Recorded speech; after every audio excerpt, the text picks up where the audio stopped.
A Florida traffic stop turns terrifying when a reckless motorcycle rider guns it through a red light, dragging the with him. My life was flashing before my eyes. It was so surreal. I just got drugged by a motorcycle, high rate of speed. It's all caught on his dash cam. I thought I was going to die that day. West Palm Beach, Florida. With beautiful weather year-round and wide freeways, the Sunshine State is a playground for renegade drivers. On a daily basis, you see people out on I-95 that are driving just crazy. Very fast speeds, 120, 130, 140, 150 miles an hour. Deputy Mike Musto is a member of the Palm Beach County Sheriff's Aggressive Driving Unit. They just get out there and they're blind. They have no sense of how fast that they're going. At 62 years old, the veteran deputy thought he'd seen it all. Until the afternoon of March 29, 2011. The day started routinely for me, running my laser speed measuring device on the side of I-95, detecting speeders that I normally give 20 miles an hour over the speed limit before I'll even look at you. Musto is parked under an overpass when suddenly a motorcycle blows by. The speed limit on I-95 is 65 miles an hour, and he went by me at 112. In and out of traffic, following too closely, improper lane changes. Musto shadows him for about 5 miles, up an off-ramp to a red light. He never knew he was being followed until I pulled up alongside of him. I parked about 4 feet from him, got out of my vehicle just as quickly as I could. As he approaches the suspect, Deputy Musto senses something's going to happen. I could just see the way he squinted his eyes and stared a hole right through me. I could see the hatred in his eyes. What happens next literally blows Musto away. I saw him reach for the clutch on the motorcycle. I grabbed him in the area of his right shoulder blade and got a good grip. As soon as I grabbed him, he hit it and he took me off my feet. And within a second, I was going too fast to let go. Blazing through a red light at a busy intersection, the biker drags Deputy for nearly 300 feet. I probably was drugged behind the motorcycle for 4 to 5 seconds. It felt like an eternity. During that moment, I was scared. Hanging on to the outlaw biker, Musto needs to make a split-second decision to save his life. 1,000 thoughts go through your mind is, do I let go at 40 miles an hour now, or do I let go at 140 miles an hour down the road? In that split second, Musto has another thought. If I could have freed up my left hand and just hung on with my right, which was impossible, and could have freed up my gun hand, I probably would have shot him. But he doesn't. As the biker accelerates, Musto is thrown off just as the bike re-enters the interstate. This guy was not going to stop. He would have killed me for a traffic ticket. I rolled around on the ground, and my first thought was, wow, I'm not paralyzed. I can move. And I stood up, and I said, wow, there's no bones sticking out anywhere here. I can walk. Now Musto finds himself in the midst of oncoming traffic in the center of an intersection. I went to get up, and I just saw the light turn green, and people didn't want to miss the green light, so they just went right on through the intersection. No one offered help. Dazed and disoriented, Musto dodges oncoming traffic.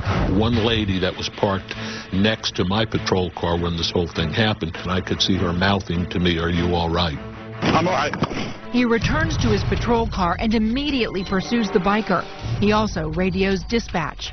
I just got drugged by a motorcycle, high rate of speed, north on I-95. In this line of work, you hear signs, people who you've worked with, and you go, it didn't sound normal. Deputy Will Farrell is a half a mile away when he hears his friends call for help. And you start hearing in his voice, you start hearing that adrenaline, tired sound.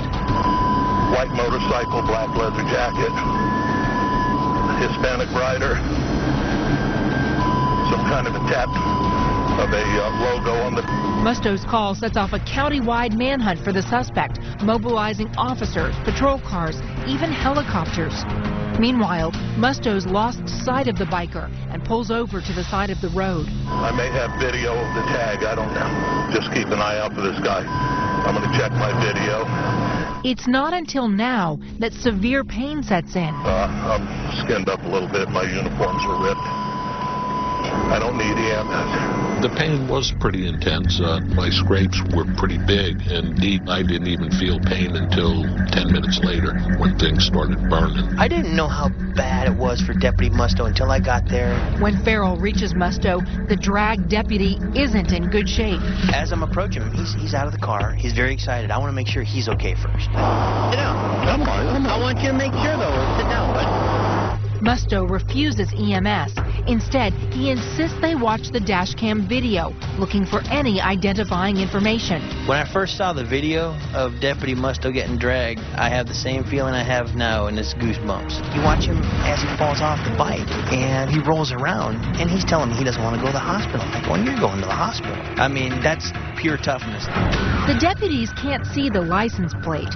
The biker tucked the tag under the seat, hidden from view. But Musto's earlier dispatch yields a lead. White motorcycle, black leather jacket. The bike is spotted in a nearby strip mall parking lot, only a mile away from the scene of the crime. The motorcycle was parked in front of a barbershop. Sergeant Stephen Wessendorf of the Boynton Beach Police Department is working in a nearby mall when he hears the call. He knows this barbershop very well.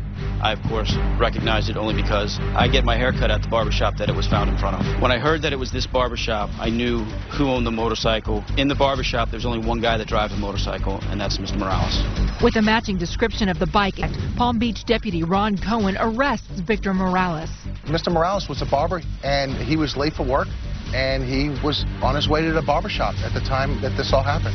The logo emblazoned on the back of Morales' jacket is for the 0 to 60 Motorcycle Club. God forbid Deputy Musto would have got killed that day. He would have been charged with manslaughter. He would have gone to jail for a very long time, just over a speeding ticket. Victor Morales is charged with 3 felonies: aggravated battery on a police officer, fleeing and eluding, and resisting arrest with violence. He also gets a speeding ticket. I think he would have rather killed me than to get a couple of traffic tickets. I really do. Deputy Musto is taken to Bethesda Hospital and treated for injuries, including road rash. While most of the physical wounds have healed, the emotional wounds are still raw. From the second I got back up, I was probably as mad as I've ever been. I'm still mad. Within a week, Deputy Mike Musto is back in his Charger, patrolling his regular beat. If I had to do the same thing over again this afternoon with the same results, I'd do it again. I like the adrenaline rush, and if that guy's going by me at 112 and just looking at me saying, come and get me, well, I'm coming to get you. Coming up, a vicious attack in